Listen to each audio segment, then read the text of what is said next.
اعوذ باللہ من الشیطان الرجیم، بسم اللہ الرحمن الرحیم، اللہم صلی علی محمد و علی محمد۔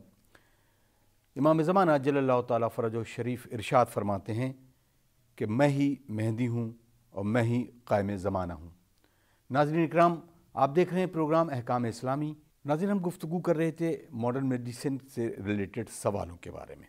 ہمارے ساتھ موجود ہیں حجت الاسلام والمسلمین علی جناب مولانا مصطفیٰ علی خان ادیب الہندی صاحب قبلہ، اور ان بہترین جو کہ سوالوں کے جوابات آپ تک پہنچا رہے ہیں۔ السلام علیکم آغا۔ علیکم السلام ورحمۃ اللہ۔ آغا، ہم ڈسکس کر رہے تھے ماڈرن میڈیسن، طب اور ان سے ریلیٹڈ کچھ جو سوالات ہیں وہ بہت اہم ہیں۔ مثلا آئی وی ایف جو آج کل ٹیسٹ ٹیوب بیبی کے بارے میں بات ہوتی ہے، تو اسلام نے اس کی اجازت دی ہے؟ آیا کس طریقے سے اس پورے چیز کو اسلام نے رکھا ہے؟ اعوذ باللہ من الشیطان الرجیم، بسم اللہ الرحمن الرحیم، الحمدللہ رب العالمین، وصلی اللہ علی سیدنا محمد وعلیہ الطیبین الطاہرین۔ دیکھیں، جہاں تک اس طرح کے مسائل ہیں، جتنے بھی طبی مسائل ہیں، جتنے بھی انسانی بشر سے متعلق مسائل ہیں، اسلام نے تقریباً سب کا حل پیش کیا ہے، اور ہمارے ائمہ کی تعلیمات کے نتیجے میں جو آج ہمارے مراجع ہیں، انہوں نے تقریباً ہر چیز کا حل نکالنے کی کوشش کی ہے، اور یہ عنایات الہیہ میں سے ہے کہ ہمیں کہیں نہ کہیں سے رہنمائی ہو جاتی ہے اور مسئلہ حل ہو جاتا ہے۔ جہاں تک انسانی نسل کا مسئلہ ہے، انسان کی نسل، انسانی رشتوں میں آگے بڑھنے کے بعد یہ شادی کے نتیجے میں ایک انسانی نسل، ایک پاک اور ایک طاہر نسل انسان کی بڑھتی ہے، لیکن کبھی کبھی ایسا ہوتا ہے کہ یہ شادی کے باوجود اور مباشرت کے باوجود وہ حمل جو حاصل ہونا چاہیے وہ حاصل نہیں ہو پاتا ہے، اور اس میں بہت سے مسائل آ جاتے ہیں۔ لیکن جدید سائنس نے، جدید ٹیکنالوجی نے آ کر بہت سی چیزوں کو حل کر دیا ہے، اور بہت سی آسانیاں اس سلسلے میں کر دی ہیں۔ کچھ علاج کے ذریعے سے ہو جاتا ہے، کچھ دوا کے ذریعے سے ہو جاتا ہے، اور آخر میں پھر وہ مرحلہ آتا ہے کہ جہاں پر مصنوعی تلقی یعنی آرٹیفیشل طریقے سے منی کو رحم میں منتقل کیا جاتا ہے۔ تو اس میں بہت سی فروعات ہیں، جہاں تک ممکن ہوگا ہم اس کو بیان کر دیتے ہیں، اور اگر جہاں رہ جائے گی بات، یا کوئی ایسی بات ہے جو کسی ناظرین میں سے کسی کے لیے واضح نہیں ہوئی ہے، یا کوئی خاص سوال وہ پوچھنا چاہے، تو نمبر ہم لوگ کا موجود ہی ہے نیچے دیے ہوئے اسکرین کے اوپر، جیسے کہ پروگرام میں آ رہا ہے، اس پہ نمبر وہ بھیج سکتے ہیں، واٹس ایپ کر سکتے ہیں، اور ہم ان کو سوال کو اور بہتر طریقے سے واضح کر سکتے ہیں۔ تو جہاں تک آرٹیفیشل انسیمیشن کا مسئلہ ہے، مسئلہ یوں ہے کہ اگر مرد کی منی نکال کر عورت کے رحم میں ٹرانسفر کر دی جائے، تو یہ آرٹیفیشل ایک طریقہ ہے، اس کو ٹرانسفر کرنے کا ایک طریقہ ہے۔ تو اس میں چونکہ جو فروعات ہیں، ان میں سے جو آسان فرع ہے وہ یہ ہے کہ میاں بیوی ہوں، آپس میں شادی کے بعد ان میں مباشرت کے نتیجے میں بھی وہ حمل حاصل نہیں ہو پا رہا ہے، ڈاکٹر ساری کنڈیشنز کو دیکھنے کے بعد اس چیز کو پرسکرائب کریں، اور شوہر کی منی لے لی جائے اور زوجہ کے رحم میں منتقل کر دی جائے۔ اس میں کوئی حرج نہیں ہے، شریعت نے اس کو اجازت دی ہے۔ البتہ اس کے اندر اس چیز کا خیال رکھنا ہے کہ حرام کوئی چیز ملوث نہ ہو، یعنی منی خارج کرنے کے سلسلے میں کوئی حرام کام انجام نہ دیا جائے۔ تو اس کا طریقہ یہ کہ چونکہ زوجہ کے ساتھ تمام طرح سے مباشرت جائز ہے، لہٰذا وہ منی حاصل کرنے کا طریقہ بھی اگر زوجہ کے حضور میں کیا جائے، اس کے موجودگی میں کیا جائے، تو سادہ صحیح ہے، وہی حلال طریقہ ہوگا، اور وہ منی رحم میں ٹرانسفر کر دی جائے گی اور حمل واقع ہو جائے گا۔ یہ اسی کا بچہ ہے اور اسی کے حکم میں رہے گا، بالکل جیسے تمام بچے ہوتے ہیں۔ ایک دوسرا طریقہ یہ ہے کہ مثال کے طور پر اس خاتون میں کچھ کمی ہے، کہ جیسے ایگ ڈیولپ نہیں ہو رہے ہیں، تو اس کے نتیجے میں یہ حمل واقع نہیں ہو پا رہا ہے، تو اب اس کا ایک اور طریقہ نکالا گیا ہے کہ کسی اور خاتون سے ایگز لے لیے جائیں، اور ان کو اسی مرد کی منی کے ساتھ کسی لیبارٹری کے اندر تھوڑی دیر اس کو فرٹیلائز کیا جائے، جب فرٹیلائز ہو جانے کے بعد ان کو اس خاتون میں جو زوجہ ہے اس کے رحم میں منتقل کیا جائے۔ یہ کام بھی جائز ہے، اس میں کوئی حرج نہیں ہے، یہ کیا جا سکتا ہے، بشرطے کہ زوجہ کے رحم میں جو منی جا رہی ہے وہ اسے شوہر کی جا رہی ہے، تو کوئی حرج نہیں ہے۔ لیکن ایک تیسرا مسئلہ اس میں آتا ہے کہ نہیں، اس خاتون میں حمل ہو ہی نہیں سکتا، لیکن اس کے پاس وہ ہیں، ایگز ہیں، تو کسی اور خاتون کے رحم میں اس کے ایگز اور اس کے شوہر کی منی کو فرٹیلائز کر کے ٹرانسفر کر دیا جائے، اور اس کے ہاں حمل واقع ہو جو اس کے بچے کہلائیں۔ یہاں مسئلہ یہ ہے کہ چونکہ یہ دوسری خاتون جو ہے یہ اس مرد کی زوجہ نہیں ہے، لہٰذا اس کام صحیح نہیں ہے بشرط، لیکن ایک طریقہ ہے کہ یہ خاتون جس کو بھی اس کام کے لیے آمادہ کیا جائے، جس کے رحم کا استعمال کیا جا رہا ہے اس جنین کی پرورش کے لیے یا اس جنین کے وجود میں آنے کے لیے، یہ اس شخص کے عقد میں آ جائے، یعنی عقد موقت کر لیا جائے یا عقد دائمی کر لیا جائے۔ جس وقت یہ آرٹیفیشل طریقے سے سپرمز ٹرانسفر کیے جائیں، منی ٹرانسفر کی جائے، اس وقت یہ خاتون اس مرد کی زوجیت میں ہو تو یہ کام جائز ہے، یعنی دونوں کا ایگ اور سپرم کو لے لیا گیا، فرٹیلائز کر لیا، اس تھرڈ پرسن کے اندر انجیکٹ کیا جا رہا ہے، لیکن یہ تھرڈ پرسن جو یہ خاتون ہے یہ زوجیت میں ہو، اس فرد کے زوجیت میں ہو تو کوئی حرج نہیں ہے۔ ایک مرد کئی شادیاں کر سکتا ہے، تو زوجیت میں جس وقت یہ ٹرانسفر کیا جائے زوجیت میں ہونا اس کے لیے ضروری ہے۔ اور بعد میں البتہ اس میں ایک مسئلہ یہ بھی ہے کہ چونکہ اس کے رحم میں اس بچے نے پرورش پائی ہے تو یہ بچہ اس کا کہلائے گا، حالانکہ مرد کا بچہ تو رہے گا ہی، لیکن کیا یہ جو جس کی ماں سے اس نے جو پہلی زوجہ سے جو ایگز لیے گئے ہیں اس کے حکم میں نہیں، تو یہاں پر آپس میں احتیاط کرنی پڑے گی، البتہ چونکہ محرم کے مسئلہ تو رہے گا نہیں، لیکن دیگر ارث کے مسائل میں احتیاط اور مثلاً ہبہ اور اس طرح کی چیزوں مصالحت کے ذریعے سے اس کو حل کیا جائے گا، تو کہ اس میں تھوڑا سا مسئلہ یہ کہ دونوں کے بچے کا حکم آ سکتا ہے۔ مرد کے بچے میں تو کوئی پریشانی نہیں ہے، اس کی بیٹا رہے گا یا بیٹی رہے گا جو بھی بچہ پیدا ہو، لیکن خاتون یعنی ماں کی حکم سے دونوں حکم میں رہیں گی یا ایک حکم میں رہے گا، اس میں اختلاف ہو سکتا ہے، لیکن آپس میں اس کے ذریعے سے مصالحت کے ذریعے سے اس کو حل کیا جا سکتا ہے۔ لہٰذا لیکن اگر چوتھی ایک فرع ہے جس کو شریعت اجازت نہیں دیتی، وہ فرع یہ ہے کہ اگر مرد کے سپرمز کاؤنٹ اتنے نیچے چلے جائیں کہ لینے کے باوجود بھی سپرمز لینے کے باوجود بھی وہ فرٹیلائز ہونے کی حیثیت نہیں رکھتے ہیں اور وہ تبدیل نہیں ہو سکتے ہوں، تو کیا کسی دوسرے اجنبی مرد کی سپرمز لے کے کیا اس خاتون کے رحم میں ٹرانسفر کیا جا سکتا ہے؟ اس کی شریعت اجازت نہیں دیتی، یعنی آرٹیفیشل انسیمیشن جائز ہے بشرطے کہ شوہر کی سپرمز کو یا منی کو زوجہ میں یا کسی دوسری خاتون کے ایگز کے ساتھ ملا کر زوجہ کے رحم میں یا کسی اور خاتون کے رحم میں، بشرطے کہ وہ عقد میں آ جائے شوہر کے،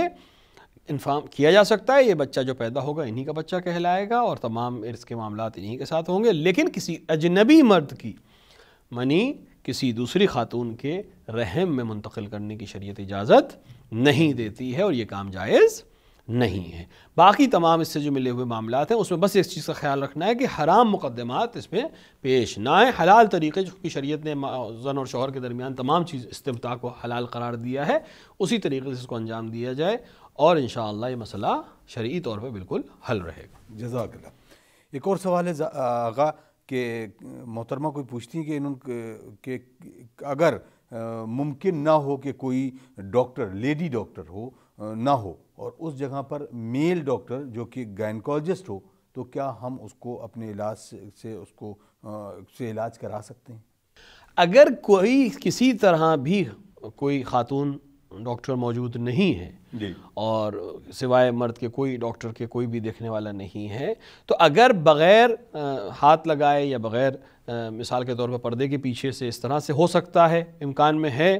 تو اس طرح سے اجازت دیتے ہیں، اور اگر بالکل کوئی ڈاکٹر نہیں ہے، پردے کے ذریعے سے بھی امکان نہیں ہے اور کوئی اور صورت نہیں ہے، تو پھر اپنا علاج کرانے کے لیے ڈاکٹر کے پاس جانے میں کوئی حرج نہیں ہے۔ مثلا ایک اور سوال اسی سے ملتا جلتا ہے کہ کیا جس طرح سے آرگن ٹرانسپلانٹ ہوتے ہیں اور اس میں سے خاص طور سے وہ آرگن جو خصوصاً عورتوں سے ریلیٹڈ ہوتی ہیں، کیا وہ ایک دوسرے کو ٹرانسفر کی جا سکتے ہیں؟ مطلب جس کو ہم اپنی زبان میں اصطلاح میں کہتے ہیں کہ جس میں بچے کی رحم کہتے ہیں، اس کو کیسے کیا ٹرانسفر کیا جا سکتا ہے ایک دوسرے میں؟ ہاں، اگر مثال کے طور کے اوپر یہ آرگن اگر ٹرانسفر کرنے میں صرف ایک مسئلہ یہ پیش آئے گا کہ یہ چونکہ رحم جس طرح کڈنی دو ہیں اس طرح رحم دو نہیں ہے، رحم ایک ہی ہے، تو اگر یہ رحم اس میں ٹرانسفر ہو جائے گا تو اس خاتون کے اندر صلاحیت ختم ہو جائے گی بچے کو دنیا میں لانے کی۔ لیکن اگر جس خاتون کو ٹرانسفر کیا جا رہا ہے اس کے پاس کوئی اور علاج کا طریقہ نہیں ہے اور یہ خاتون چاہتی ہے کہ اس کو ٹرانسفر ہو جائے تاکہ اس کے مثلاً اولاد ہو جائے یا اس طرح کا کوئی مسئلہ پیش آ جائے، تو باہمی رضایت سے اس کام کو انجام دیا جا سکتا ہے، ٹرانسفر میں کوئی حرج نہیں ہے۔ اچھا، اگر کچھ سوالات اور بھی ہیں جو اس سے ریلیٹڈ نہیں ہیں بلکہ ہم اس کیونکہ ہمارا مسئلہ یہی ہے، ایک صاحب یہ پوچھ رہے ہیں کہ کیا کسی غیر مسلم کو تحفے کے طور پر قرآن کی کاپی دی جا سکتی ہے؟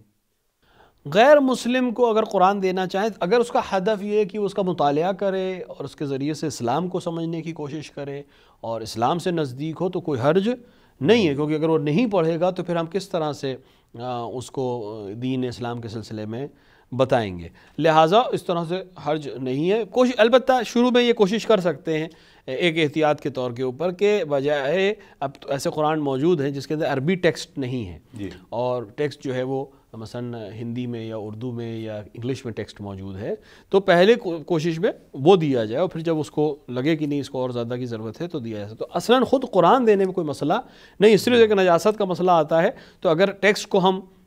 دوسرے فارمیٹ میں یا صرف ترجمے کی شکل میں ہم دے سکتے ہوں، کیونکہ اگر ہدف یہ ہے کہ وہ قرآن پڑھے اور قرآن سے آشنا ہو اور تعلیمات اسلامی سے آشنا ہو، تو اس پہ کوئی حرج نہیں ہے. لیکن ہاں، ایک دفعہ اگر ہم صرف ایسی تحفے میں دینا چاہ رہے ہیں، اس شخص کا اسلام سے کوئی تعلق نہیں ہے، نہ اسلام کے سلسلے میں کچھ پڑھنا چاہتا ہے، تو پھر یہاں پر احتیاط کرنی چاہیے کہ ممکن ہے وہاں پر کتاب کی بے حرمتی ہو اور کتاب مقدس کی چونکہ نجاست اس تک پہنچانا صحیح نہیں ہے، لہٰذا وہاں اجتناب کریں. لیکن جہاں ہدف اسلامی تعلیم سے نزدیک بنانا ہے یا ایک شخص میں ذوق پیدا کرنا ہے اسلام کا اور اسلامی تعلیم کا، تو وہاں بھیجنے میں یا دینے میں کوئی حرج نہیں. جزاک اللہ. ایک صاحب نے بہت خوبصورت سا سوال بھیجا ہے، اور اس کو کہ ہمارے پڑوس میں ایک صاحب ہیں جو کہ پریکٹس کرتے ہیں ایز اے ڈاکٹر، لیکن ان کے پاس کوئی ڈگری نہیں ہے، بڑے ہی مومن ہیں، صوم و صلات کے پابند ہیں. تو کیا ان کے بغیر ڈگری کیے ہوئے یہ جو عمل ہے، یعنی ڈاکٹری کرنا، یہ جبکہ اگر قانوناً دیکھا جائے تو یہ ایک جرم ہے، تو یہ عمل کیسا ہے؟ دیکھیں، ڈگری جو دنیا کی بنائی ہوئی ڈگریز ہیں، اس کی کوئی خاص اہمیت نہیں ہے شریعت کی نظر میں. شریعت کی نظر میں جو ڈگری سب سے اہم ہے وہ ایمان کی ڈگری ہے. اگر یہ شخص اپنے علم کے ذریعے سے، یعنی اس نے علم حاصل کیا ہے لیکن علم کی سند اس کے پاس نہیں ہے، اس طرح سے اگر اس بات کو پیش کیا جائے، لیکن اس کا علم اور عمل اور اس کے جو لوگ اس کے پاس آ رہے ہیں، یہ جو معالجہ کر رہا ہے، اس سے شفا بھی حاصل ہو رہی ہے اور اس چیز کو جانتا بھی ہے، ایسا نہیں کہ نہیں جانتا ہے، بغیر جانے صرف ایسے ہی دوا اٹھا کے نہیں دے رہا ہے، بلکہ جانتا ہے، اس نے کسی ذریعے سے علم حاصل کیا ہے. اب وہ علم چونکہ ایک رسمی ادارے کے ذریعے سے حاصل نہیں ہوا ہے، لہٰذا اس کے پاس کوئی ڈگری نہیں ہے، لیکن کسی ڈاکٹر کے پاس جا کر یا کسی اور حکیم کے پاس جا کر یا کسی بھی طرح سے اس نے علم حاصل کیا ہے. ایسا نہیں کہ علم حاصل نہیں کیا ہے، چونکہ علم حاصل کیا اور اپنے علم کے بیس کے اوپر وہ کچھ لوگوں کی مدد کر رہا ہے اور دوا دے رہا ہے، تو اس پہ کوئی حرج نہیں ہے. کسی خاص انسٹیٹیوٹ کی خاص سند کا ہونا ضروری نہیں ہے. اگر وہ اس فن کو جانتا ہے، چاہے وہ اس نے کسی سے بھی اس کو سیکھا ہو، تو یہ کافی ہے اس کے لیے کہ وہ اس کام کو انجام دے، اور دیگر افراد سے بھی کو بھی اس ذمہ داری نہیں بنتی ہے وہ کہ وہ اس کو روکیں یا ٹوکیں یا ایسے سوال کریں. اور اگر ایک شخص ایسا ہے کہ اس کے پاس علم ہی نہیں ہے اور وہ اپنے علم ایک ایسی چیز کا دعویٰ کر رہا ہے جس کا علم اس کے پاس نہیں ہے، تو ہاں، اس سے اجتناب کرنا ضروری ہے. لیکن اگر علم رکھتا ہے، ولو یہ کہ اس کے علم کے لیے کسی خاص انسٹیٹیوٹ سے اس کے پاس سند نہیں ہے، تب بھی کوئی حرج نہیں ہے. علم رکھنے کی بنا پر وہ اس کام کو انجام دے سکتا ہے. اگر اب یہ جیسے ملک کی بات کریں، ملک کے آئین یا قانون کی بات کریں، تو یہاں کے قانون جو ہے وہ اس طرح کی اجازت نہیں دیتا ہے کہ کوئی بندہ بھلے ہی وہ کسی کے ساتھ ایکسپرٹ ہو جائے اپنے علم کو بڑھاتے ہوئے، لیکن وہ پریکٹس نہیں کر سکتا. تو اب اس کے اوپر کس طریقے سے شرط لاگو ہوگی؟ دیکھیں، جہاں تک آئین کا مسئلہ ہے، کسی ملک کا آئین جب تک اس کا تعلق انسانی فلاح سے یا ان سب کے معاملات سے ہے اور وہ شریعت کے کسی حکم سے کولائڈ نہیں کر رہا ہے، تب تک اس کے اوپر عمل کرنے میں کوئی حرج نہیں ہے. یہاں شریعت نے اس شخص کو اجازت دے رکھی ہے، لہٰذا کوئی مسئلہ نہیں ہے. انسانی جان بچانے کے لیے اگر یہ شخص اس بات کو انجام دے رہا ہے تو بالکل انجام دے سکتا ہے. انسان کی مدد کرنے کے لیے اس کو مدد کے لیے انجام دے رہا ہے تو اس کو اجازت کی ضرورت نہیں، شریعت نے اجازت دی ہے. ہاں، لیکن اگر اس کے کرنے کے نتیجے میں کوئی ایسا مسئلہ سامنے آئے جس کے نتیجے میں انسانی جان کو نقصان ہو سکتا ہے یا قانونی کارروائی کے نتیجے میں کوئی کسی اور شخص کا جانی یا مالی نقصان ہو سکتا ہے، تو اس کو اس چیز سے اجتناب کرنا چاہیے. ورنہ کلن کسی بھی قانون کو شریعت کے قانون کے اوپر فوقیت حاصل نہیں ہے. کوئی بھی قانون شریعت کے قانون کو آ کر منفی یا مثبت میں تبدیل نہیں کر سکتا، بلکہ اس کا برعکس ہوگا کہ شرعی حکم جو ہے وہ پہلے نافذ ہوگا اور اس کے بعد کوئی اور حکم قابل تسلیم ہوگا. لہٰذا کسی بھی ملک کے کسی بھی قانون کی رعایت شریعت کے حدود شریعت کی حدود کو سمجھنے کے بعد ہی انجام دی جائے گی۔ آغا ایک صاحب کا سوال یہ ہے کہ کیا غیر مسلم کے لیے اس کے لیے قرآن خوانی یا اس کے مرنے کے بعد مجلس کا انعقاد یہ کیا جا سکتا ہے کہ نہیں؟ دیکھیں، ایصال ثواب کا ہدف ہے کسی مومن کے لیے ثواب کا ہدیہ کرنا۔ جی، جو شخص مومن نہیں ہے اس کے لیے اس کام کو انجام دینا جس کا وہ خود مثال کے طور کے اوپر بانی نہیں تھا یا جس چیز کا وہ قائل نہیں تھا، وہ کام انجام دینا جس کو وہ خود ہی نہیں کرتا تھا، یہ ایک عبث کام ہوگا۔ جس کو قرآن پر ایمان نہیں ہے اس کے لیے قرآن پڑھ کر ہدیہ کرنے کا کوئی سینس سمجھ میں نہیں آنی، ایک سینس والی چیز نہیں، کوئی عاقل یہ کام انجام نہیں دے گا۔ ہاں، لیکن یہ ہے کہ آپ دعا کرنا یا مثال کے طور کے اوپر ان کے گھر والوں کو کانڈولنس دینا یا ان کو تعزیت پیش کرنا، اس پہ کوئی حرج نہیں ہے۔ لیکن جہاں تک ایصال ثواب کا مسئلہ ہے تو ایصال ثواب کے لیے قرآن خوانی ایک مومن کے لیے تو سمجھ میں آتی ہے، غیر مومن جس کو قرآن پر ایمان ہی نہیں ہے اس کے لیے قرآن خوانی یا مجلس جس کا کوئی تعلق ہی مجلس سے نہ ہو ایک الگ مسئلہ ہے۔ ہاں، ایک دفعہ کہ ایک انسان